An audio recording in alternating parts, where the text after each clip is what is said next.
राजस्थान में बसे जैसलमेर का इतिहास सालों नहीं बल्कि हजारों साल पुराना है।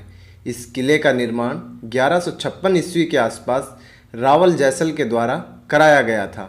इस किले के बनने के पीछे एक रोचक कहानी जुड़ी हुई है। असल में उद्दीन मोहम्मद ने षड्यंत्र के तहत राजा रावल जैसल पर हमला करते हुए उनके किले को लूट लिया, साथ ही वहाँ के निवासियों को बाहर का रास्ता दिखा दिया। ऐसे में राजा जैसल के सामने अपने लोगों के लिए नए किले को स्थापित करने की बड़ी चुनौती थी। इसके तहत राजा जैसल ने अपने लिए नए किले के लिए जो त्रिकुट पहाड़ को चुना और जैसलमेर नामक शहर की स्थापना की और उसे अपनी राजधानी बनाया। हालांकि उनकी मुश्किलें यहीं ख़त्म नहीं हुई। 1293 और 94 में दिल्ली के सुल्तान अलाउद्दीन खिलजी के साथ उन्हें फिर से युद्ध करना पड़ा। दुर्भाग्य से रावल जैसल को इस युद्ध में भी हार का सामना करना पड़ा। इस तरह किलों पर मुगलों का शासन हो गया। हालांकि कुछ साल के बाद भाटियों ने इस किले पर फिर से अपना अधिकार जमाया, क्योंकि इन युद्धों के दौरान इस किले का काफ़ी बड़ा नुकसान हुआ। इसलिए 14वीं शताब्दी के आसपास इसकी मरम्मत का कार्य पुनः आरंभ हुआ। आगे 1541 में सम्राट हुमायूं की नज़र इस किले पर पड़ी तो उसने इस पर कब्जे के इरादे से हमला कर दिया, पर वह इसमें कामयाब नहीं हो सका।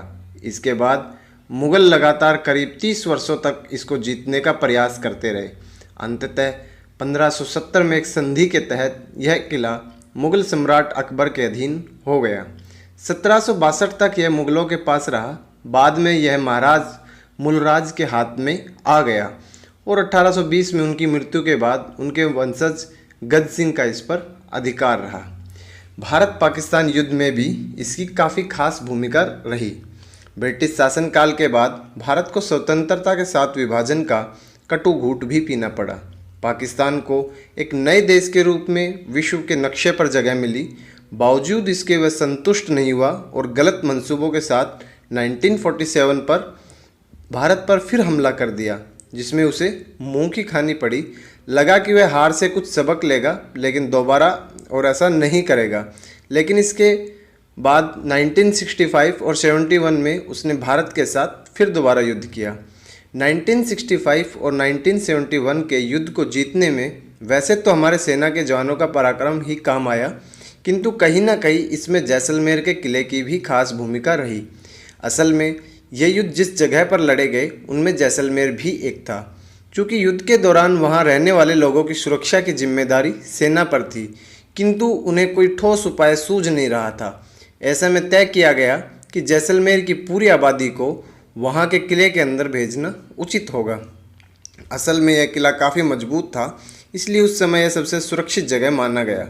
दूसरा, यह किला इतना बड़ा है कि इसमें करीब 4000 लोग आसानी से आ सकते थे।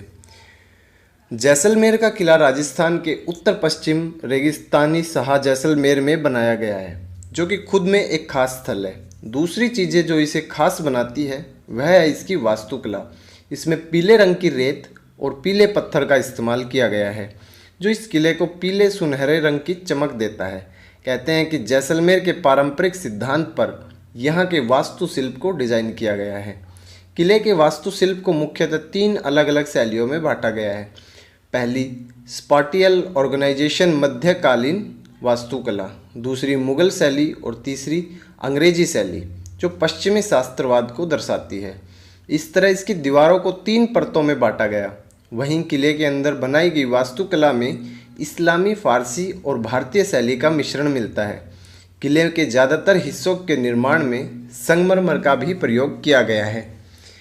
सटीक जानकारी तो नहीं मिलती, लेकिन एक अनुमान की माने तो यह किला 460 मीटर लंबाई और 230 मीटर की चौड़ाई में फैला हुआ है। वहीं यह करीब 250 फीट ऊंचा है। यूं तो इस किले का हर हिस्सा बहुत खास है, लेकिन फिर भी कुछ खास हिस्सों को चिन्हित करना हो तो इसमें सबसे पहला नाम राजमहल का आता है। यह राजमहल देखने में काफ़ी सुंदर है, जो सुबह 9 से शाम बजे तक खोला जाता है। यह महल 7 मंजिलों में बनाया गया है। इसके बाद नाम आता है यहाँ के जैन मंदिर का, जो 12वीं शताब्दी के आसपास बनाया गया। यह मंदिर कितना खास है इसका अंदाज़ा इसी से लगाया जा सकता है कि आज के युग में भी जैन तीर्थ यात्रियों का यहाँ तांता लगा रहता है। इस मंदिर में तोरण नाम का एक प्रवेश द्वार है जो पार्श्वनाथ मंदिर की ओर जाता है। किले के अंदर एक लक्ष्मीनाथ मंदिर भी है जिसकी स्थापना लक्ष्मी और भगवान विष्णु की पूजा करने के लिए की गई थी। यह मंदिर 1494 में राव लूणकरण के शासनकाल के दौरान बनाया गया था। इस मंदिर में कई सारे राजस्थानी चित्र हैं जो प्राचीन काल में लोगों की संस्कृति के बारे में जानकारी देते हैं। इसके अलावा यहाँ एक पुस्तकालय भी बनाया गया है जहाँ लोग पुरातत्व से संबंधित किताबें भी पढ़ सकते हैं। कुल मिलाकर यह किला हर वह खासियत रखता है जो लोगों को इसकी ओर खींचने के लिए ज़रूरी है, फिर चाहे इसका गौरवशाली इतिहास हो, यहाँ की वास्तुकला या फिर यहाँ मौजूद मंदिर ही क्यों ना हो। दोस्तों, ये थी आज की वीडियो। हमने जैसलमेर के किले के बारे में कुछ बातें डिस्कस की। आई होप आपको वीडियो पसंद आई होगी।